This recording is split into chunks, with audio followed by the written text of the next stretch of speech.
Bienvenidos a La Encuesta es lo mío, un podcast de Grupo Impacto en donde hablamos de temas electorales, políticos y sociales, buscando el empoderamiento de la sociedad a través de temas que son importantes para todas y todos. Yo soy Ana Laura Arroyo y estoy muy contenta porque en este episodio vamos a tener un tema súper importante que es la democracia, el voto y no voto.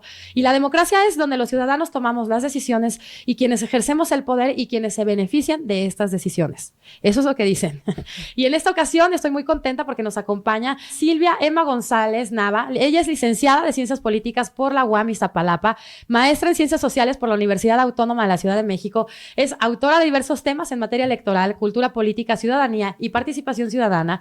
Está dedicada a la divulgación de ciencias sociales a través de columnas periodísticas y programas de radio y docencia.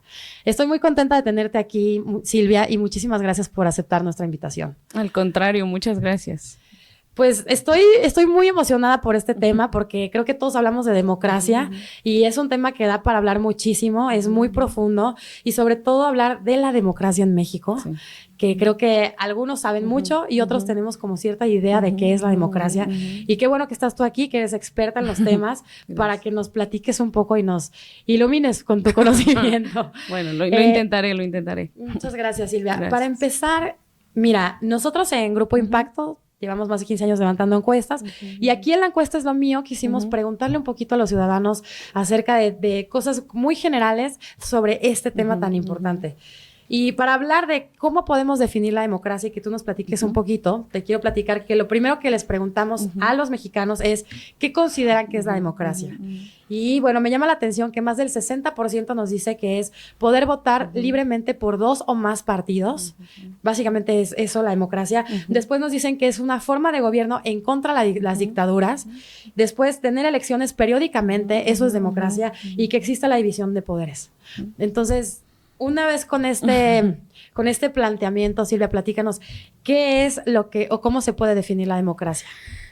Bueno, ¿de cuánto tiempo contamos? Porque sí, definir la democracia ha generado históricamente discusiones que tienen años y que seguimos sin llegar como a una definición exacta. Sin embargo, sí hay acuerdo, ¿no? Sí hay acuerdo entre los autores y la ciudadanía no estuvo tan lejana, ¿no? Sí le encontraron algunos puntos importantes para pensar la democracia. A mí me gusta mucho una definición de un filósofo mexicano que se llama Luis Salazar. Él dice que la democracia es un conjunto de reglas que intenta llevar a la práctica valores tales como la justicia, la igualdad, la libertad. Sí, la democracia tiene mucho que ver con estas reglas, ¿no? Estas reglas que se sustentan en un método de elecciones. No es lo único, eso también es cierto y es algo que es necesario pensarlo, discutirlo, porque muchas veces creemos que la elección, que el voto es todo lo que significa la democracia y es el piso mínimo. Es lo básico para una democracia. Exactamente. Y me llama la atención que entonces todo lo que la gente nos contestó, que es también como una forma de gobierno para evitar las dictaduras, también puede ser así. Y la libertad que tenemos de elegir, eso es lo que creo que más comúnmente creemos que es la democracia. La democracia, hay una definición muy común que se suele dar en ciencia política y que habla de que la democracia es esta forma de gobierno que nos permite deshacernos de malos gobernantes sin el costoso precio de la sangre, ¿no? Popper, Churchill más o menos hacen la misma definición, pero la idea es esa, no llegar a las dictaduras, elegir y tomar decisiones a partir de estas elecciones. Ya que se decide la presidencia de nuestro país, que por primera vez puede haber 2 mujeres que están compitiendo realmente para este cargo, que a mí me parece algo, pues un avance de alguna manera, porque mucho tiempo las mujeres probablemente estaban hasta de relleno, ¿no? Y ahorita que estén realmente compitiendo me parece que puede ser algo bueno o por lo menos diferente en la democracia de nuestro país. Y bueno, se van a elegir nuevas gobernaturas, el Congreso y pues creo que eso debe ser importante para nosotros porque son quienes deciden nuestro futuro. Totalmente, ¿no? Será uno de los años electorales más importantes en la historia moderna de nuestro país. se van a elegir muchísimo más puestos que en ningún otro momento histórico, entonces viene fuerte y viene buena la grilla y viene interesante también para todos los que nos gustan estos temas y también para los que no les gusta, esto, y que creo que por lo que me parece muy interesante el ejercicio que ustedes hacen, estas ideas de generar conciencia. Lo importante que es, te guste o no te guste, va a influir en tu vida, va a influir en tu cotidianidad, entonces mejor informarnos. Claro. Oye, maestra, y bueno, ¿la democracia entonces puede encajar en cualquier sistema político o de gobierno o no?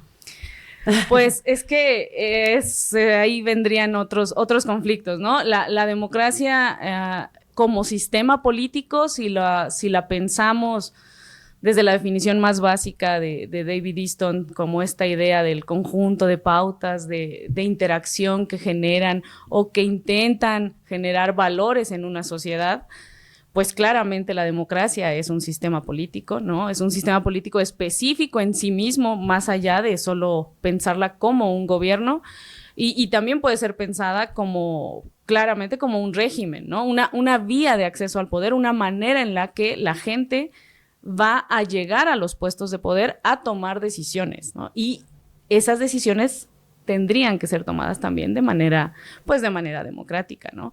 La democracia sí se enfrenta, sí se contrapone con gobiernos autocráticos, claramente, ¿no? Los gobiernos que se autonombran, que no tienen instituciones, que no tienen elecciones, sí son completamente opuestos, pero a veces sí también se pueden llegar a encontrar si la vemos únicamente como el método, ¿no? Como el método de las elecciones. Por eso les decía que las elecciones y la democracia, si bien son muy necesarias y son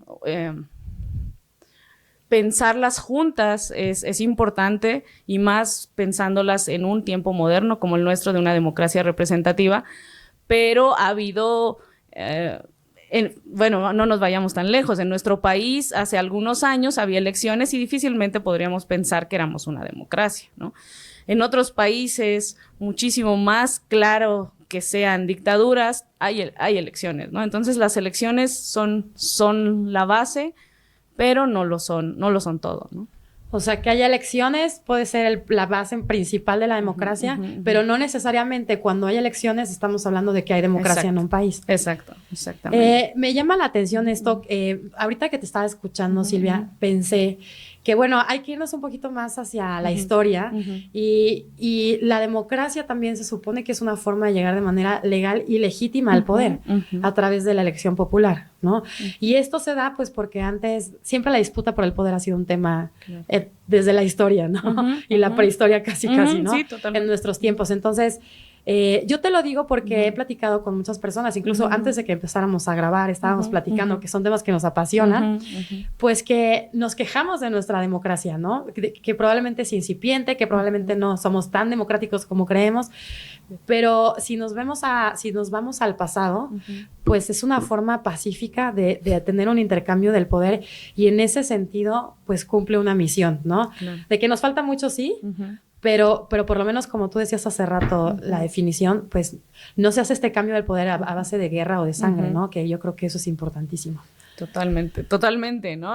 A veces no nos damos cuenta de lo mucho que ha avanzado nuestra democracia, nuestras instituciones, cómo se han fortalecido, y eso, claro, es evidente cuando tantito nos asomamos a los libros de historia, que las cosas estaban mucho más difíciles. No por eso, no quiero que se me malinterprete, no por eso ya hay que dormirnos en nuestros laureles y no hacer nada para mejorar la situación de la democracia en nuestro país, pero sí hay que estar conscientes del camino que se han dado. Claro. Sí, claro. Y hablando de esto, de la forma de gobierno y las democracias, nosotros le preguntamos a los mexicanos también en la encuesta Es lo mío, ¿qué gobierno tiene México? Si sabemos qué gobierno tiene México. Y me parecen muy interesantes las respuestas. La mayoría sí sabemos que somos una república democrática federal, pero hay quien nos contestó una república presidencialista, que también es el 20% de los mexicanos, que también me parece muy fuerte, y creo que ha sido real muchas veces, donde en países latinoamericanos, sobre todo, la figura del presidente es una figura muy fuerte, y que este contrapeso que hay entre el legislativo y el judicial a veces no es tan equitativo como se debiera. Y sí, México ha sido una república presidencialista de facto mucho tiempo, ¿no? Y bueno, la monarquía, el 8% de la gente nos dice que somos una monarquía, una república parlamentaria también y una república semipresidencialista. Un 10% de la gente nos dice, no sé. Sí, no.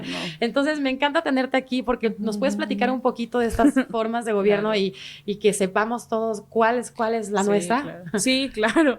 Sí, bueno, a mí también cuando estábamos platicando al inicio sobre esta respuesta que como creo que a todos nos impactó un poco, porque muestra un poco la forma en la que nos hemos relacionado con nuestro sistema político, ¿no? Muchas veces desde la ignorancia que pues no es gratuita, ¿no? Muchas veces se ha fomentado desde algunos espacios de poder, no solamente poder político, poder económico, social, de cualquier tipo, pero sí a mí me impresionó las respuestas, por ejemplo, ligadas a el parlamentarismo, a la monarquía, ¿no? El presidencialismo no me sorprendió tanto, porque México sí puede ser pensado como un presidencialismo, no como exactamente como comentaba, ¿no? No como una visión legal, como un presidencialismo oficial, ¿no? Pero sí, claramente la fuerza del presidente está ahí, ¿no? Y no como una cuestión de una república presidencialista, pero sí como un gobierno presidencial. México sí claramente tiene un predominio del poder ejecutivo en sus instituciones. La influencia de nuestro vecino del norte, ¿no? El primer presidente en la historia de la humanidad, pues es estadounidense, ¿no? Y nosotros hemos aprendido mucho de nuestros vecinos y sí copiamos esas ideas del presidencialismo, pero como buenos mexicanos lo llevamos al extremo y le cargamos muchísimo más fuerza y muchísimas más instituciones al presidente. Pero... Y no solo México, me atrevo a decir, Silvia, o sea, he observado, he analizado, he tenido la oportunidad incluso de trabajar en otros países y veo que como venimos de esta época del caudillismo, ¿no? Y de las revoluciones y donde había uno el que destronaba al otro, la figura siempre del ejecutivo ha sido muy fuerte, ¿no? Si ves Salvador es así, México es así, bueno, Venezuela con todas sus circunstancias y situaciones también es presidencial, y así podemos nombrar casi toda Latinoamérica está así, ¿no? Brasil, realmente etcétera. El único que podríamos nombrar como no presidencial de Latinoamérica, de habla hispana, pues Cuba. Y Cuba, bueno, oficialmente es parlamentaria, pero bueno, Cuba... Pero de facto es lo que decíamos, ¿no? De hechos, pues es una... pues una dictadura, no es república democrática. Sí, creo que no es nada de esto, ¿no? Sí, claro. es una dictadura el caso cubano. Si revisamos su constitución, si la memoria no me falla, creo que es en el artículo 5, cuando dicen que son una república democrática porque tienen elecciones. Sin embargo, y esto tiene que ver con la pregunta anterior, las elecciones solamente pueden ser llevadas a cabo con un solo partido político, de un solo tipo de candidatos y pues palomeado por un solo tipo de líder, ¿no? Entonces, la competencia no es tan real. Tan real. Pero y esto fuera que de estás ellos... diciendo me parece súper importante. Esta distancia que muchas veces hay en todos los países entre la ley escrita y la realidad, ¿no?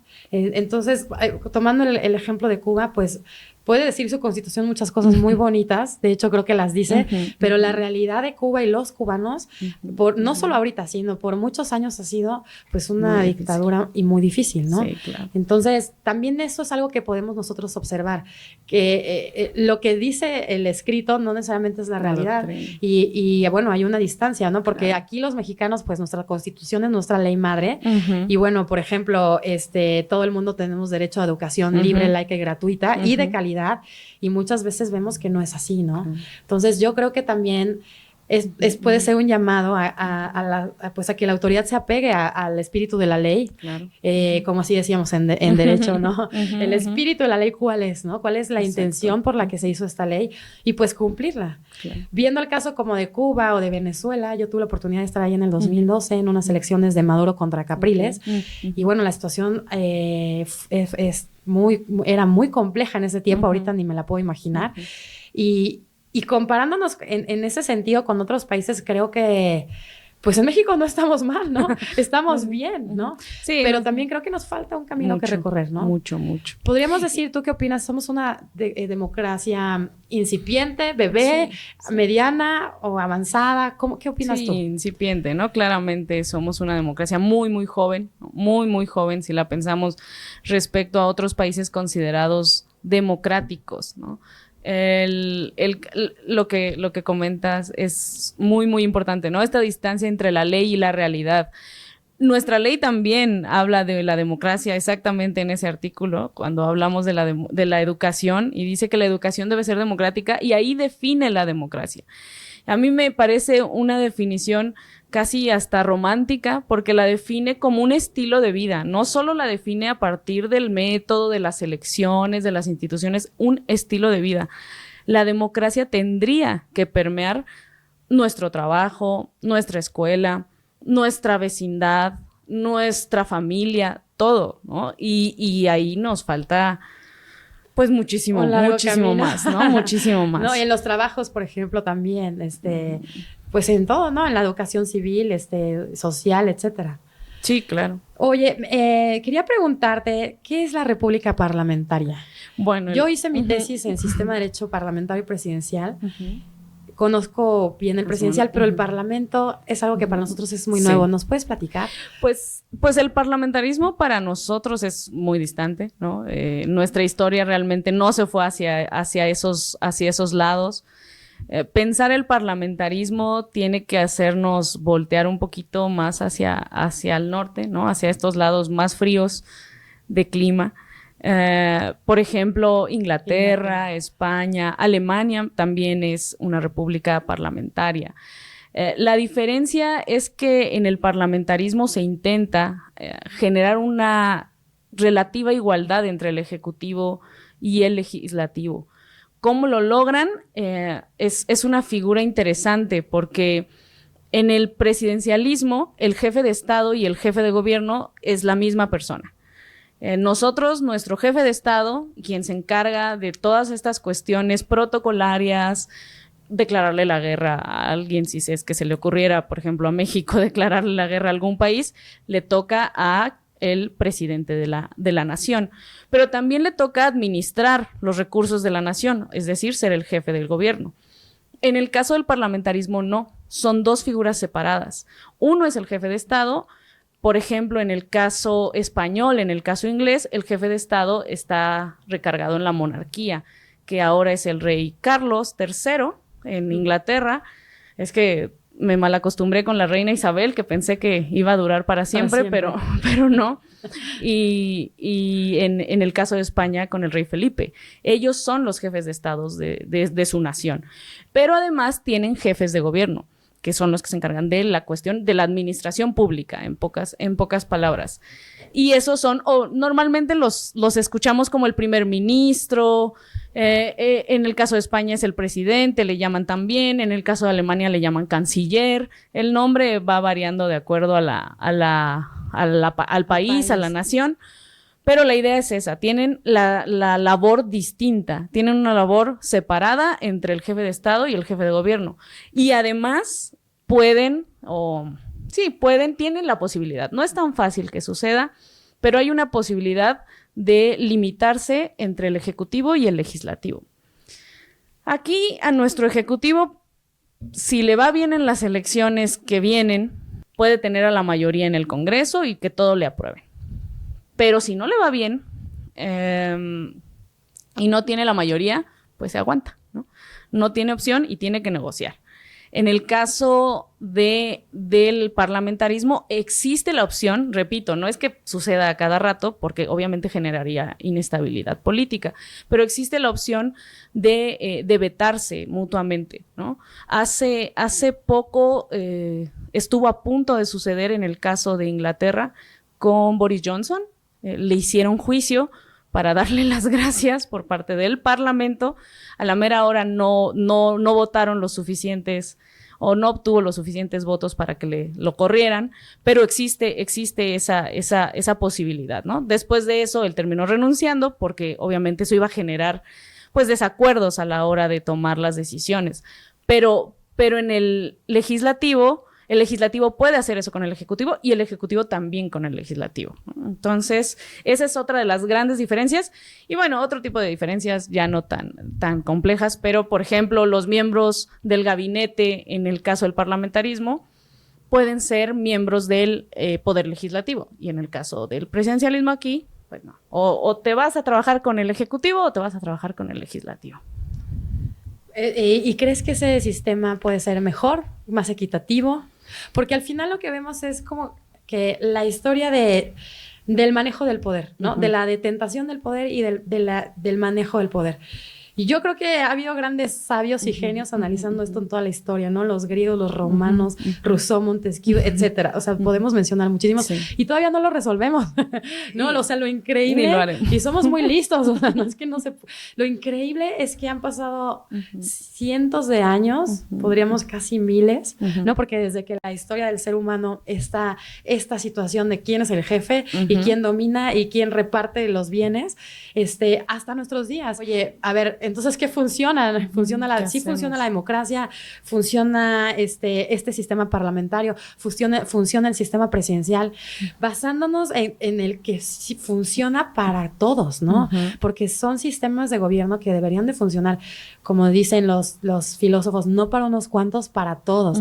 ¿Y crees, Silvia, que seguimos sin encontrar el hilo negro o hay algo por ahí, alguna señal que nos dice por aquí, vamos bien? La luz. Una luz al final del túnel. ¿Qué piensas? Porque esto es tan importante porque define nuestra calidad de vida, ¿no? O sea, es tan importante porque define nuestra seguridad, define nuestro alimento, nuestra comida, nuestro trabajo, nuestra economía, ¿no? Entonces, creo que son temas fundamentales que todos nos importan y nos interesan. Que luego vamos a hablar que en México tenemos esto de que como la política nos decepciona, ya no queremos saber nada de ella, ¿no? Pero, y que al final esto que se decide es la calidad de vida nuestra, de nuestros padres, de nuestros hijos, nuestros hermanos, nuestra familia, nuestros amigos. ¿Tú crees que podamos resolver algo para el beneficio de la mayoría? Que de eso también se trata, se supone, la democracia, ¿no? Pues sí, ¿no? Es una de las respuestas más completas que hemos tenido hasta el momento, pero la realidad es que absoluta no la hemos encontrado, ¿no?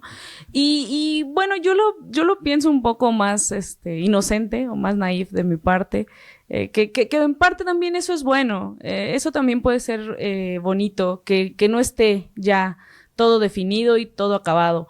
Antes de pensar los tiempos modernos, la edad moderna, se hablaba, no sé, en el feudalismo, tú nacías siendo siervo, y tus abuelos habían sido siervos, y tus tatarabuelos habían sido siervos, y tus hijos iban a ser siervos, y tus bisnietos iban a ser siervos, y tus tataranietos iban a ser siervos. Ya estaba todo definido, no había ningún problema.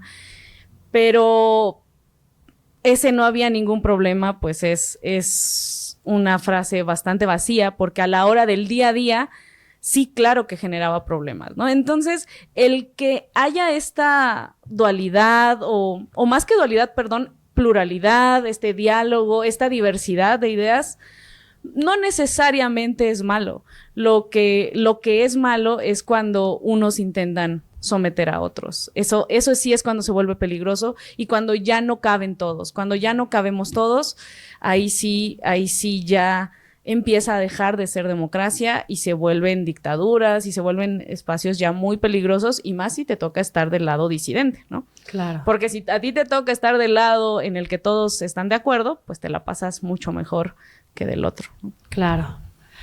Y hablando de este tema, le preguntamos a los mexicanos qué consideran que define más la democracia, ¿no?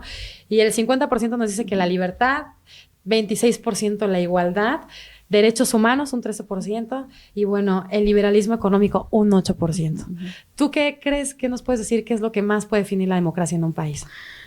Pues sí, el tema de los valores es importante, ¿no? Lo que comentaba al inicio, esta idea del sistema político pensado como esta imposición de valores, eso hace el sistema, el que sea, cualquier sistema político, ¿no? El autoritarismo impone valores, otros valores, obviamente no son los mismos valores. La libertad no es un valor que se promueva en el autoritarismo, obviamente. En cambio, en la democracia sí. La libertad aquí igual coincidiría con la mayoría, ¿no? La libertad, la igualdad son los grandes conceptos en los que se suele pensar para referirse a la democracia, ¿no?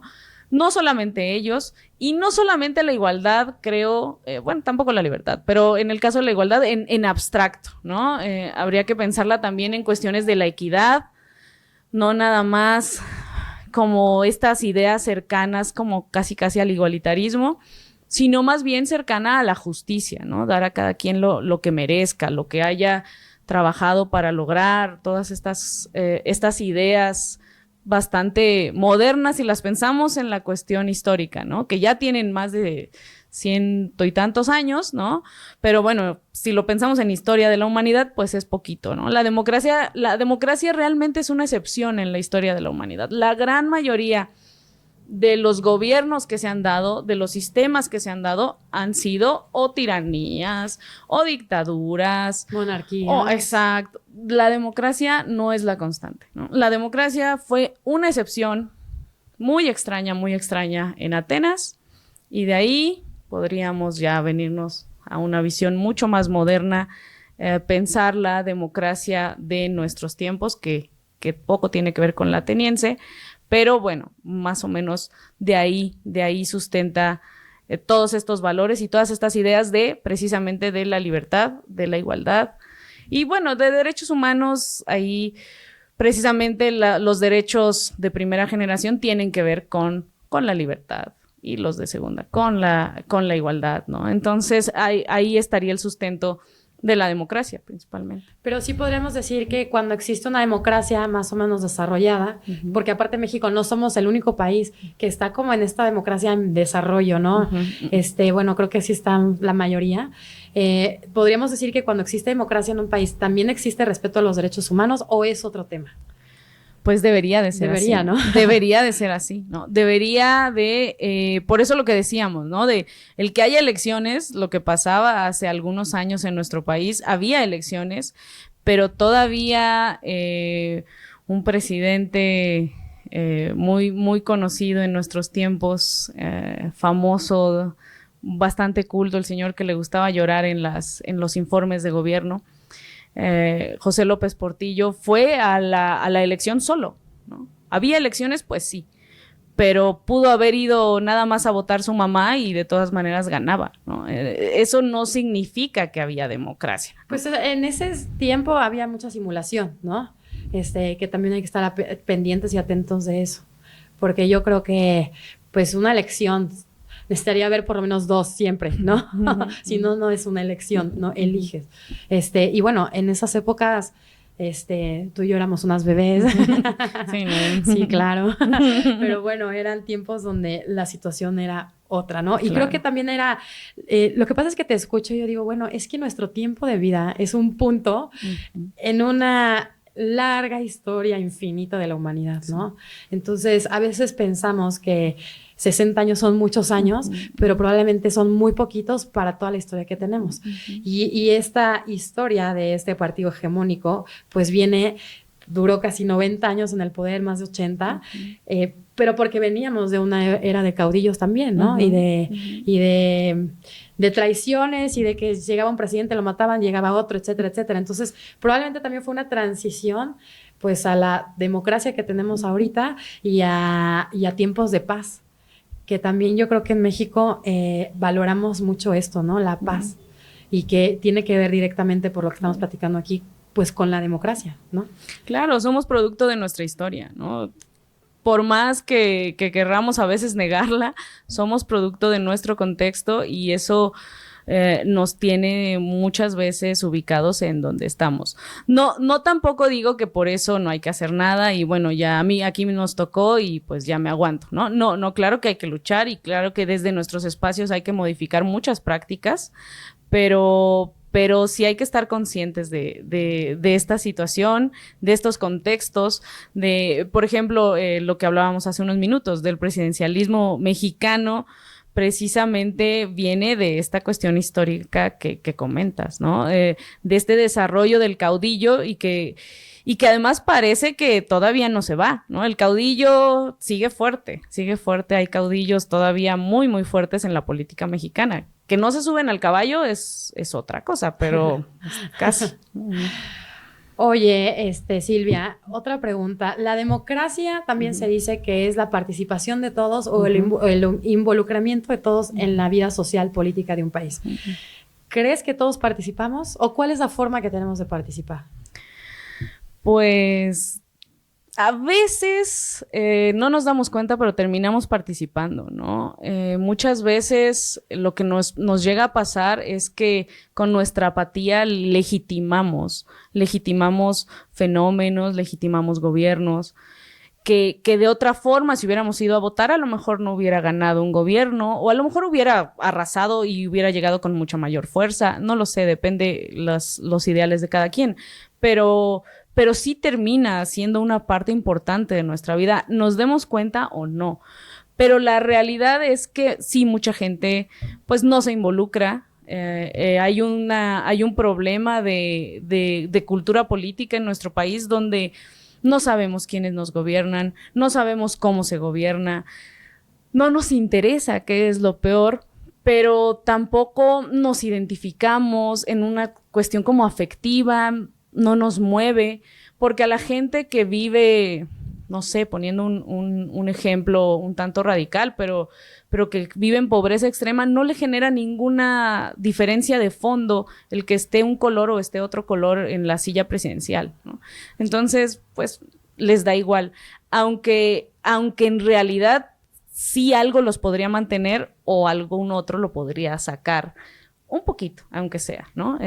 Pero claro que nos influye y claro que la democracia se supone que tiene que ver con eso. Al menos hasta el momento, con que seas mayor de 18 años, debes de ser ciudadano y la ciudadanía en democracia se ve de una forma activa. El ciudadano es el que participa, es el que se involucra y es el sujeto por excelencia de la democracia. En ningún otro sistema político hay ciudadanos. Hay seguidores, hay pueblo, hay lo que querramos llamar, pero ciudadanos en toda la extensión de la palabra son de la democracia. Al decir ciudadano te refieres a que los habitantes de este país tenemos una serie de derechos sociales y políticos que en otros países no existen. Se supone. Que yo creo que es importante decirlo, porque a veces, yo creo que a mí me pasa, nos pasa a muchos, que cuando estás en un solo lugar, en tu trabajo, en tu vida, no volteas a ver otros lugares, y el decir esto, pues probablemente lo que queremos es hacer conciencia de que sí es un privilegio que tenemos al tener una democracia, y el derecho al voto es un privilegio también, y que muchas veces... Yo lo he visto, por ejemplo, los porcentajes de abstencionismo cada elección son altísimos. Cuando hay una elección de que hubo, por decirte un ejemplo, que hubo un 20% o 30% de abstencionismo, es wow, una participación ciudadana inédita, que eso incluso es un ejemplo porque no lo he visto. Normalmente las abstenciones, es decir, la gente que no va a votar teniendo el derecho de hacerlo, es de un 60%, muchas veces de un 70%. Y eso, ¿qué nos dice tanto a los mexicanos, los ciudadanos, al gobierno, a los candidatos y al sistema electoral nacional, ¿no? Al INE, por ejemplo, porque otra cosa que decimos siempre después de las elecciones es que el voto en México es muy caro, las elecciones son muy caras y pues se quedan muchas boletas ahí, la mayoría en muchos casos. O sea, incluso muchas veces un abstencionismo del 50% es poco. Y en un país de 130 millones mexicanos, que el último lista nominal de la que tengo memoria fue 95 millones de mexicanos, de 95 millones de mexicanos, estamos hablando que más de 50 millones que se quedaron sin votar, de gente que puede votar. Es altísimo, es un poco para reforzar lo que tú nos estás diciendo, ¿no? Que muchas veces tenemos una apatía muy grande, y yo te diría no solo apatía, sino rechazo, ¿no? También rechazo, y hablando de este tema, que vamos a hablar de democracia, voto y no voto, ¿qué pasa con esta gente que no vota? ¿Qué pasa con estos no votos, estas boletas que se quedan ahí? ¿Realmente es importante o es como muchas veces pensamos de que, bueno, en todos modos no pasa nada, ¿no? Pues Hay muchos mitos, ¿no? A mí me tocó un tiempo estar involucrada del lado de la ciudadanía en las elecciones y hay muchos mitos. La gente dice, es que ahí las llenan y las utilizan para que gane el candidato. La realidad es que en la mayoría de los espacios no pasa eso, ¿no? A menos que ya se haya generado una irregularidad mucho más seria. Pero en la mayoría no pasa eso, se terminan quemando. Pero eso es lo de menos. El papel es... Perdón, me van a colgar los ecologistas, pero... No, aquí somos libres, tú dinos qué piensas. Me refiero como políticamente hablando, ¿no? El papel es lo de menos. El los papel, ecologistas, sí, ¿no? El papel se destruye y ya, pero la realidad es que es un voto que se perdió, es un espacio una voz que no fue escuchada, y eso es lo que a veces no nos damos cuenta, ¿no? Cuenta poquito, eso sí puede ser, pero cuenta. Entonces, pues lo poquito que podamos hacer oír nuestras voces, hay que aprovecharlo y hay que hacerlas sonar y que suenen fuerte, porque hay pocos espacios para ello, ¿no? Entonces, sí sucede que la gente a veces cree que, pues mejor no voto, da lo mismo, le van a dar mi voto al más grande. Termina beneficiando siempre a los partidos políticos más grandes, más poderosos, no por una trampa que hagan a la hora de rellenar las boletas, sino por simple proporcionalidad, ¿no? Claro. Entonces, pues jalan más, tienen unos aparatos estructurales de partido mucho más fuertes, entonces se llevan carros completos en muchos distritos, en muchos estados, pero es que lo importante es lo otro, lo importante es darnos cuenta eso, que somos importantes, que somos ciudadanos, que tenemos derechos, lo que comentaste, ¿no? El ser ciudadano significa que tengo derechos y obligaciones también, derechos y obligaciones por pertenecer a este mismo espacio al que tú perteneces. A esta sociedad, ¿no? Exacto. A este país. Exacto. Por ser entonces, mexicano. Aprovéchalos, ¿no? Aprovéchalos, porque muchas veces esos fenómenos de abstencionismo hace algunos años se dio, ¿no? Un fenómeno donde llamaron, no vamos a votar, pero no vamos a votar no porque no querramos, sino porque no creemos en ustedes. Lo intentaron hacer, pero en cuestiones prácticas, pues tampoco resolvió mucho, ¿no? Y estos señores tampoco les interesa voltear a escucharnos porque no hacemos que nos escuchen. Yo creo, hay países donde el voto es una obligación y es un derecho. Y para que tú tengas tu INE, tienes que ir a votar. Uh-huh. Y si no vas a votar, te la quitan. Y sin INE, aquí en muchos países, pues sí, un documento de identificación, pues no puedes hacer muchas cosas. Y siempre hay teorías que dicen, está muy bien porque obligan a la gente a participar. Y yo también pienso, pero pues no somos niños, ¿no? O sea, también porque lo que sucede también mucho, y esto viene desde nuestra historia, que también queremos que todo nos lo hagan, ¿no? Sí. Que el gobierno nos resuelva todo, que el gobierno nos dé todo. Es un gobierno, como le llaman, paternalista, donde es como de que el gobierno me resuelva todo o la mayor cantidad de cosas posibles para que yo haga lo menos posible. Y también pienso que eso, por eso da como efecto una sociedad poco participativa, con poco interés y con poco sentido de responsabilidad y de obligación, de que si tú quieres que las cosas mejoren en tu país, en tu entorno, en tu colonia, en tu estado, pues tienes que hacer algo, no va a ser gratis solito, ¿no? Y este salto casi cuántico, mental, emocional, incluso de conciencia que tenemos que dar todos como sociedad, porque yo también he estado ahí, donde quiero que el gobierno me resuelva todo de mi vida o lo más posible, eso que nos puede hacer ser una sociedad más evolucionada y sobre todo más equitativa y con mayores beneficios, ¿no?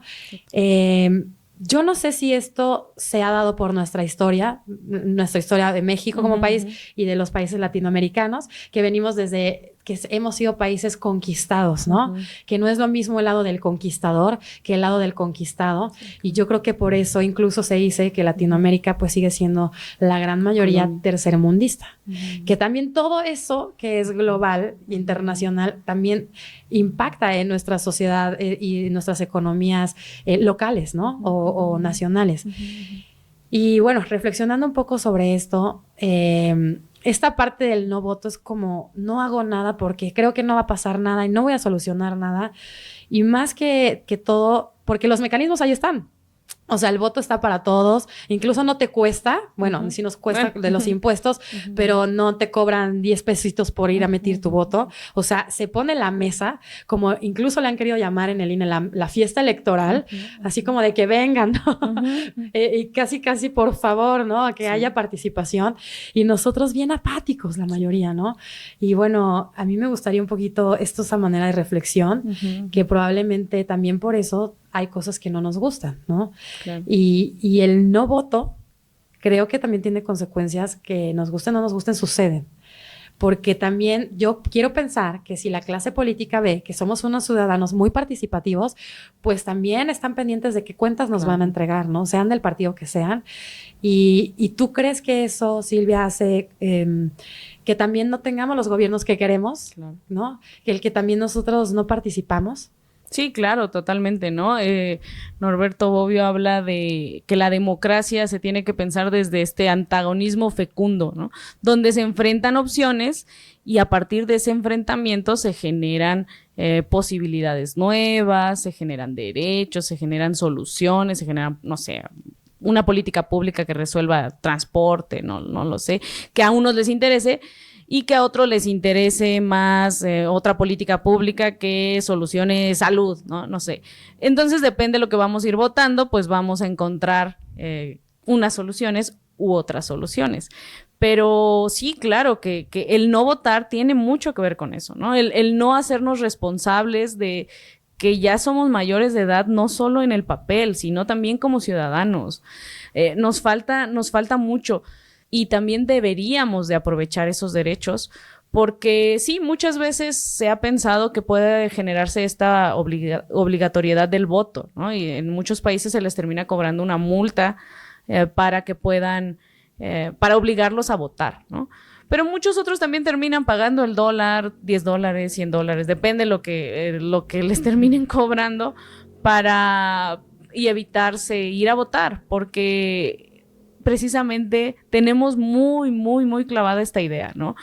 Desde estudios que se han generado desde hace más de 70 años, ¿no? En los 50, 60 se generaron estudios, muchos venían del norte y encontraron que la visión latinoamericana, en específico la mexicana, sí teníamos una relación con el sistema político completamente parroquial, ¿no? Completamente, exactamente lo que comentabas, ¿no? Con una visión paternalista, papá, ven, resuélveme el problema, yo soy un niño de 10 años que no puedo abrir la puerta de la alacena, entonces ayúdame a abrirla, ¿no? Y tú ábrela, hazme de comer, hazme todo, y la realidad es que ya no somos así, o ya no deberíamos de ser así.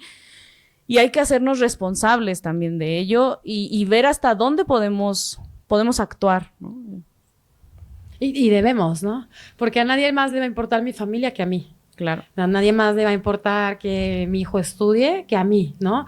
Y bueno, pues también tenemos que tener una responsabilidad. Total. Y yo creo que la medida que nosotros como sociedad y ciudadanos crezcamos, también el gobierno crece, o por obvias razones, ¿no? Oye, Silvia, y hay algo que pues tengo mucha incógnita.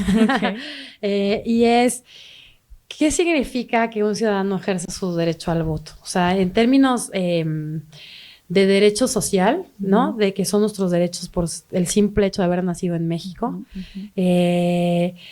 Además de que elegimos, ¿no? Y bueno, puede ser, como es un sistema, la democracia, que ya lo hemos platicado, de una transición pacífica del poder, que a veces no lo valoramos así, ¿no?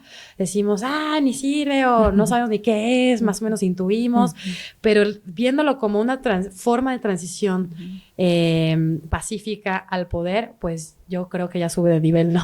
El hecho de que podamos tener elecciones y organizarlas, también se requiere. No solo que el INE organice las elecciones, en nuestro país es el órgano responsable de eso, que también sea autónomo, ¿no? Es decir, que no dependa de ningún gobierno, de ningún partido político. También se requiere, para que haya democracia en México, pues que la gente, los ciudadanos, que mayores de 18 años y que tengamos nuestros derechos de votar, vayamos a votar. Es decir, todos tenemos que cumplir con un pedacito de responsabilidad para que esto suceda. ¿Y cuál es el papel de los partidos políticos? ¿Qué es un partido político, Silvia? ¿Y cuál es su papel? Porque también aquí hablamos demasiado de los partidos políticos, y probablemente tienen un papel importante que no hemos visto, y platícanos, ¿tú qué nos puedes decir de eso? Pues los partidos políticos, pensarlos fuera de la democracia, al menos históricamente, es extrañísimo, ¿no? No, es muy difícil pensarlos, aunque sí han surgido, sí ha habido regímenes de partido único, ¿no? Por ejemplo, donde el partido es el centro de todo el gobierno y es importante el partido. Pero el partido político entendido como este sujeto político colectivo donde podemos participar y llevar a la mesa de decisiones nuestras ideas, nuestros principios, nuestros ideales, pues es un sujeto importantísimo para la democracia, ¿no? Si bien es cierto que pues existen candidaturas independientes, existen candidaturas ciudadanas, la realidad es que en nuestros tiempos difícilmente podemos llegar a un espacio, a un puesto de poder sin un partido político, ¿no?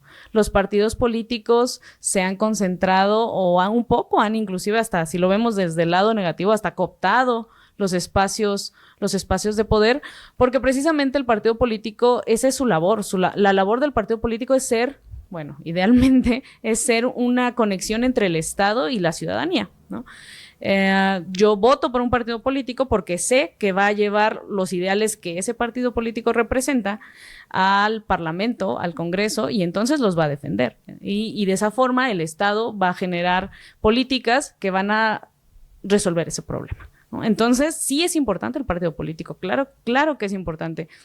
El problema es que se ha convertido nuestra democracia en una democracia ya casi de comedia, ¿no? Donde los partidos políticos, y bueno, no solo aquí, pero los partidos políticos se vuelven instituciones que solamente quieren el voto por el voto, ¿no? Entonces juntas un partido de derecha con un partido de izquierda, con ideales que se supone que son contradictorios, no solo contradictorios, opuestos, que no tienen punto en común y van juntos en una alianza, ¿no? Entonces, ok, yo voto por ellos porque no quiero que el otro llegue, pero cuando sea el momento de ser gobierno, ¿qué vas a hacer para resolver un problema? ¿Lo vas a resolver desde el lado de la izquierda, desde el lado de la derecha? Por eso los ideales se están perdiendo muchas veces. El ser de izquierda, el ser de derecha cada vez tiene menos fuerza. Se empiezan a ver más discusiones en cuanto a cuestiones mucho más pragmáticas, pero el partido político se supone que lleva esos ideales. Se supone que lleva el papel a la mesa para que los demás lo discutan y entonces se tomen en cuenta a los que votamos como ese color, ¿no? Entonces, claro. Sí para la democracia es importante que haya partidos políticos. Si bien no es necesario en el sentido como más estricto, podríamos ir como ciudadanos, pues sí, también. Pero históricamente hablando se ha desarrollado a partir de los partidos políticos. Oye, Silvia, y esto para quien nos escucha y nos ve, ¿cualquier ciudadano mexicano puede inscribirse o unirse, afiliarse a un partido político? Sí. Bueno, con que seas mayor de edad, sí, claro. Algunos partidos políticos les piden algunos requisitos un poquito más que otros, ¿no? Pero la realidad es que son requisitos muy sencillos. De hecho, como consejo, chequen si no ya están inscritos en algún partido político, porque a veces pasa eso, que en algunas prácticas medio sucias la gente pide un comprobante de domicilio, pide una copia de la credencial de elector y los mete como militantes a partidos políticos para cumplir cuotas, pero se terminan dando cuenta cuando, no sé, son llamados a ser funcionarios de casilla, que es un sorteo completamente al azar, aleatorio, y de repente sale tu nombre y te enteras que te votaron porque eres parte del partido X, ¿no? Entonces, sí, como consejo hay que revisar que no seamos parte de ninguno, y si nos interesa ser parte de alguno, es relativamente sencillo inscribirse, y lo más importante, más allá de inscribirse, involucrarse, ¿no? Involucrarse en actividades, serio. Y no solo en el partido político, porque el partido político es uno de los actores colectivos de la democracia, ¿no? Actores políticos colectivos. Están los movimientos sociales, hay movimientos sociales que a mucha gente le interesan, hay ideales que mueven a la gente, Y la belleza de los movimientos sociales es que, bueno, la democracia es un espacio que promueve la pluralidad, entonces un movimiento social es un lugar donde puedes desarrollarte claramente en democracia.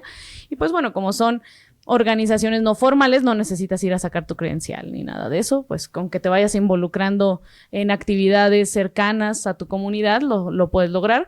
U otro tipo de organizaciones. La democracia, y eso es, regresando a lo del inicio, lo bello de la democracia y lo bello de esta importancia de la que hablamos de ser ciudadanos en la totalidad de la palabra. Podemos vivir en democracia en el barrio, ¿no? En nuestro barrio, con nuestros vecinos, al tomar las decisiones de, no sé, de cómo arreglamos las áreas verdes que tenemos en común, ¿no? Y entonces, ¿cómo cooperamos? Y entre todos lavamos, o entre todos limpiamos, entre todos cortamos, o entre todos, no sé, le pagamos a alguien que lo haga si no sabemos hacerlo, pero ¿cómo nos involucramos en lo social, ¿no? A fin de cuentas, somos seres sociales, somos seres políticos, no podemos vivir aislados por más que odiemos a la gente, ¿no? A veces odiamos cuando hay mucha gente, odiamos, o bueno, yo a veces me desespero, y más cuando me subo al transporte público, pero la realidad es que somos seres sociales, necesitamos de los otros. Entonces hay que aprender y hay que vivir en democracia, desde estos valores de la libertad, de la pluralidad, del diálogo, de la tolerancia, de la solidaridad, y la vida podría mejorar bastante. Y hablando de democracia, otra cosa que se me viene ahorita que hablas de que somos todos, ¿no? ¿Tú crees que en países como el nuestro, que hay tanta desigualdad, podemos hablar de democracia? ¿O es esta parte que decimos somos una democracia bebé en crecimiento? Porque me imagino, hablando un poco de estos sueños que tenemos de cómo podemos llegar a ser mejores, creo que en un país donde realmente hay democracia instalada, pues esta desigualdad que hay, esta brecha que hay en educación, en lugar donde vivir, etcétera, debería de reducirse, ¿no? Sí. ¿O tú qué piensas, Silvia? Sí, se supone que sí, ¿no? Se supone que sí. La democracia mexicana, si nos ponemos muy radicales, pues no existe la democracia en ningún lado, ¿no? El poder del pueblo visto como el poder del pueblo, donde todo el pueblo se involucra en la toma de decisiones de todo, pues sí va a estar muy complicado en un país de 130 millones, ¿no? Claro. Pero a niveles micros, claro que se puede vivir en democracia y claro que la democracia tendría que servir para eso. Claro que la democracia tendría que ayudarnos a reducir todas estas brechas de desigualdad, de inequidad, todos estos temas ligados a la justicia, ¿no? Al acceso a la justicia, por ejemplo, que muchas veces no nos damos cuenta que tienen que ver con la democracia y con el gobierno y con esto que odiamos y que la gente dice cómo te gustan esos temas asquerosos de la política, ¿no? Claro que tienen que ver y claro que nos influyen. Y bueno, y en el inicio de la pregunta, pues sí, somos una democracia bastante, pues sí, bebé, si lo queremos nombrar. Por ejemplo, hay autores que hablan de democracias perfectibles, ¿no? Democracias liberales, democracias jóvenes. El concepto de tercer mundo, hay conflicto ya de utilizarlo, no utilizarlo, que discrimina, ¿no? Que en desarrollo. Bueno, esas ya son nimiedades. Sin embargo, lo que sí podemos ver es que la democracia es un camino, ¿no? Más que una meta. Entonces, inclusive las democracias más avanzadas tampoco han logrado todo. No tienen solucionados todos los problemas. Entonces, hay que avanzar, hay que seguir caminando, no hay que quedarnos quietos y hay que acompañarnos, pero movernos, ¿no? Eso creo que sería lo más importante para pensar la democracia.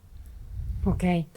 Y también hablar de democracia, por todo esto que hemos platicado, también entiendo que es un poco esta conciencia de me importa el otro, ¿no?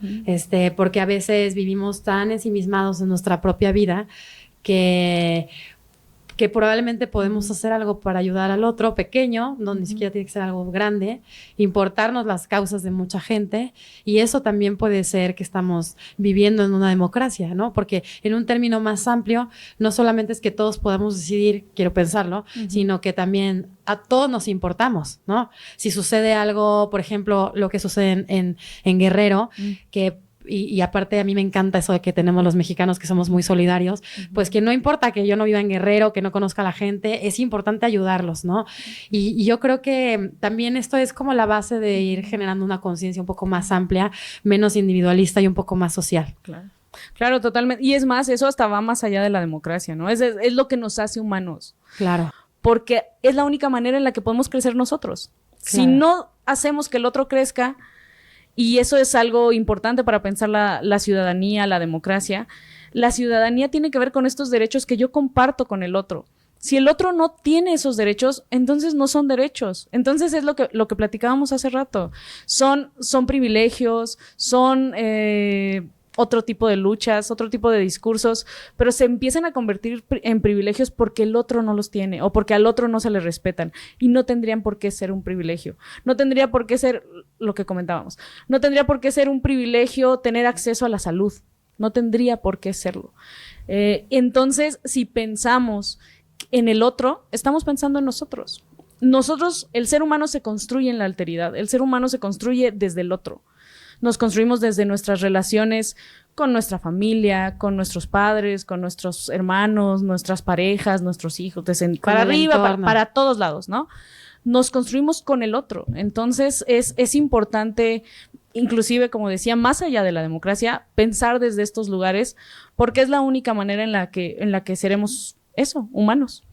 Y yo he escuchado a los chavos que ahorita están 20 y tantos, 30 y tantos, sobre todo todas estas chavas que están en redes, que hablan padrísimo, que cuando hablan desde su privilegio, que es una frase nueva, en mis tiempos yo no la escuché honestamente, me encanta porque es una conciencia más social, ¿no? Cuando tú estás pensando que esto que tú estás platicando es un privilegio porque otro no lo tiene, se me hace un adelanto muy bonito en nuestra conciencia, porque estamos pensando ya que si hay otra persona o muchas personas o millones de personas que no lo tienen, es un privilegio. Y pensando así, creo que podemos ayudar un poquito más o mucho más al que no lo tiene, que solamente pensar que por naturaleza, pues yo nací aquí me tocó, y pues ya no hay nada que hacer, ¿no?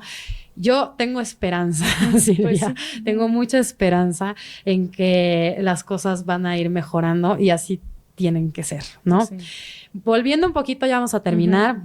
Entonces, me gustaría puntualizar lo que aquí platicamos. Los partidos políticos, nos gusten o no, son necesarios para que haya una vida democrática en un país, porque es la forma que tenemos los ciudadanos de organizarnos para poder participar. Ok. Exactamente. Creo eso me parece que tiene que quedar muy claro, porque claro, a veces hay este rechazo o este no conocimiento de qué, para qué y por qué existen las cosas, que yo creo que más bien nos puede ayudar a elegir mejor, ¿no? Y si no, precisamente por eso es importante en la democracia, hay que organizarnos. Y si no me representa ningún partido político, si no me siento que me escuchan, pues me organizo, me muevo y hay que formar otras organizaciones, ¿no? Hay que formar... A lo mejor un partido político va a ser complicado conseguir el presupuesto, ¿no? Pero, y las firmas y tantos requisitos, ¿no? Exacto, pero se pueden generar otros espacios, en otros actores colectivos, ¿no? Se puede buscar este desarrollo social, este desarrollo político, pero sí, claro, pensar la democracia sin partidos políticos, la democracia moderna, ¿no? Obviamente no me refiero a la democracia clásica ateniense directa, donde pues eran unos cuantos señores los que eran ciudadanos y podían votar de forma, directa, ¿no? Ahorita 130 millones o países de cientos de millones, de muchos países, pues es difícil organizarse de forma directa. Necesitamos generar grupos y necesitamos generar intermediarios para el Estado, para que el Estado nos resuelva los problemas y para que nosotros los resolvamos también, ¿no? Entonces, sí, claro, totalmente los partidos políticos, no un partido, no el color que ustedes quieran, la idea del partido político es completamente necesaria para la democracia. No, y te lo digo porque genera el rechazo en la ciudadanía que no tiene afinidad con estos temas sociales y políticos, pero realmente una forma de cambiar y no rechazar y no abstenerte, pues es entrarle, ¿no? Entrarle a la vida, ¿no? Y decir, bueno, te puedes meter a un partido o, bueno, afiliar a un partido que para ti sea la opción, que vaya con tus principios, porque además, también hay que decirlo, cada partido tiene sus principios, sus ideales, sus fundamentos, la razón por la que se creó, sus creencias y lo que quieren lograr, su visión. Entonces, pues, puedes participar ahí o, como tú dices, puedes participar de manera más ciudadana con organizaciones sociales, pero el chiste es participar, ¿no? Es no quedarnos como espectadores. Exacto. O rechazando o no haciendo nada, porque yo creo que se necesita en estos momentos la participación de todos en donde sea, como sea, ¿no? Exactamente. Porque además lo peor es que no sirve de nada. Lo peor es que, exacto, quedarte en tu casa no te va a servir de nada o de muy poco, ¿no? Bueno, a lo mejor vas a terminar descansado, pero fuera de eso no te va a servir, ¿no? El gran padre y la gran referencia para pensar la política es Maquiavelo, ¿no? Nicolás Maquiavelo. Y Maquiavelo hablaba precisamente de que la función de la política era llegar al poder y mantenerlo. Entonces, si tú no te relacionas con el poder, ya sea desde un partido político, desde lo que sea, podrás tener los mejores ideales, podrás tener las mejores ideas, la solución al problema de este país, ¿no? Y que nos vuelva la potencia más grande de la historia de la humanidad. Pues si te quedas en tu sillón, ahí se va a quedar, ¿no? Ahí se va a quedar la idea. Entonces, hay que activarnos. Claro. Y bueno, le preguntamos a los mexicanos, casi ya vamos a lo último, ¿qué tan democrático es México? Me parece importante esta pregunta, ¿no? Que hemos estado redundando sobre este tema todo este tiempo. Y el 40%, ese es el porcentaje más alto, nos dice que en México somos algo democráticos. Y coincide con lo que hemos estado platicando aquí. La visión que creo que hemos querido dar es que probablemente sí, somos algo democráticos, no somos 100% democráticos, nos falta todavía mucho, pero esto es un proceso y una historia, no es como un punto en el tiempo, sino es un desarrollo. Y por eso creo que con estas generaciones que te platico, que ya no son la mía, sí, pero que están muy despiertos, que hablan de privilegios y de esto y el otro, que están participando gracias a las redes sociales, que también hay que decirlo, yo en mis tiempos, pues la verdad no había ni Facebook, ya me estoy balconeando aquí en mi edad, pero es la verdad. Sí, y ahora podemos participar también de otras formas que antes no existían. Yo quiero pensar que pues vamos a ir bien, ¿no? Y con esta conciencia social que veo en muchos chavos que ya no están pensando solo en sí mismos, sino en los demás, creo que podemos ir mejor.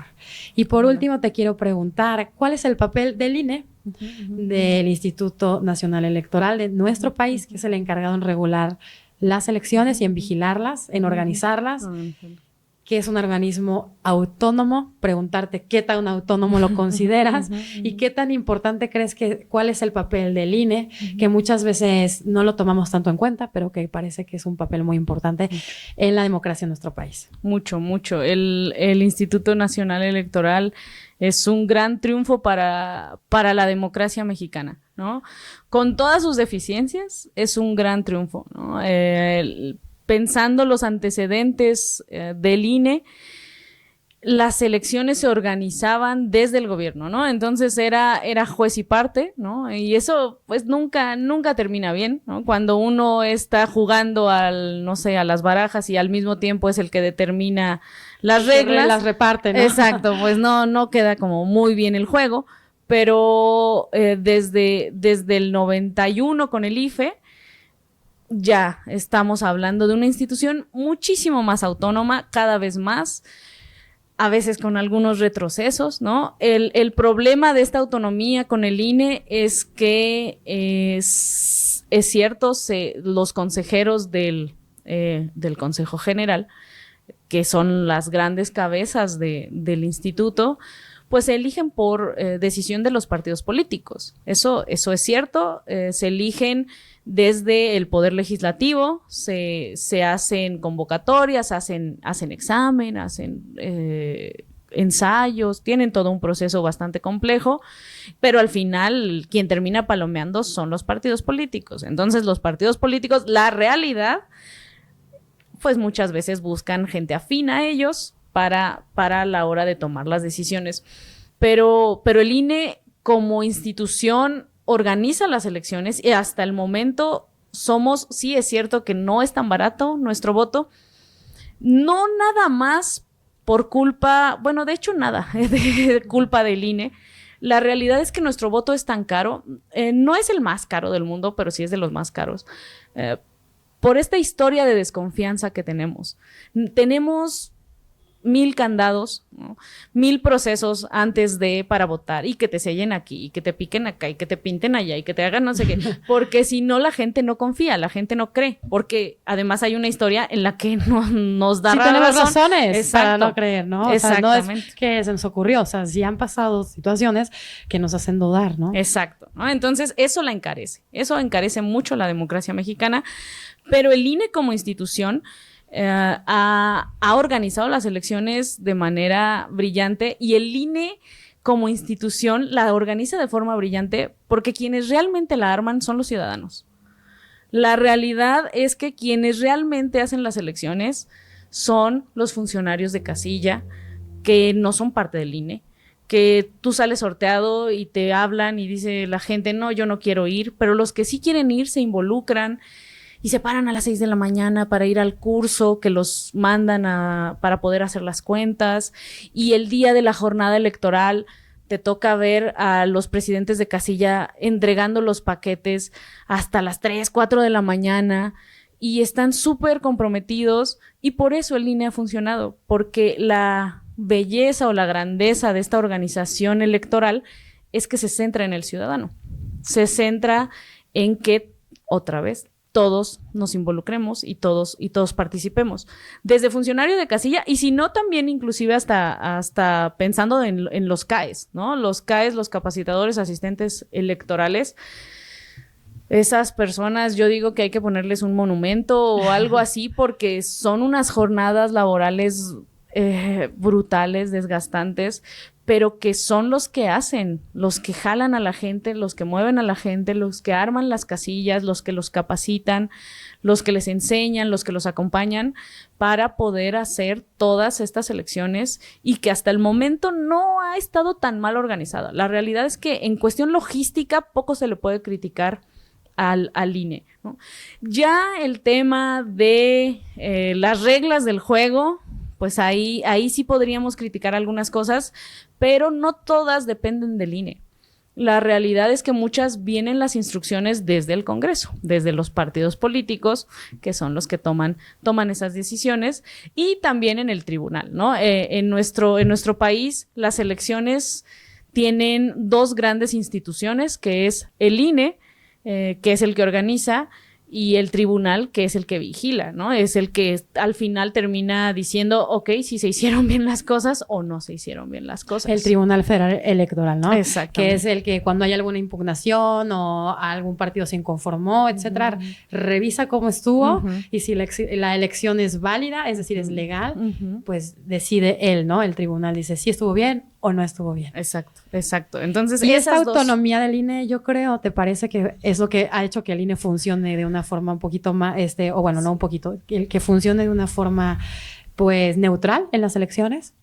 ¿O qué piensas tú? Pues ahí sí ya también ha tenido su historia el INE. Sí, ya siento que la palabra neutral es un tanto fuerte. Pero es deseable, ¿no? Pero se sí supone lo intenta, que eso pero es sí lo lo intenta. Su función, ¿no? Sí, la verdad es que sí lo intenta. Alguna vez me tocó participar como observadora, me tocó participar como consejera distrital, y yo lo que vi fue que pues el INE organiza, ¿no? Y dense en la torre los partidos. Y entre los partidos, obviamente, buscan sus intereses, y a la hora de tomar las decisiones en el consejo distrital, por ejemplo, nos tocaba ver cómo el partido A defendía una acción que atacaba cuando le tocaba al otro partido, ¿no? La misma acción decía, no, es que eso es inconstitucional y no sé qué tanto, porque no le favorecía, y cuando le favorecía, no, es que hay que respetar la intención del voto y que no sé qué tanto.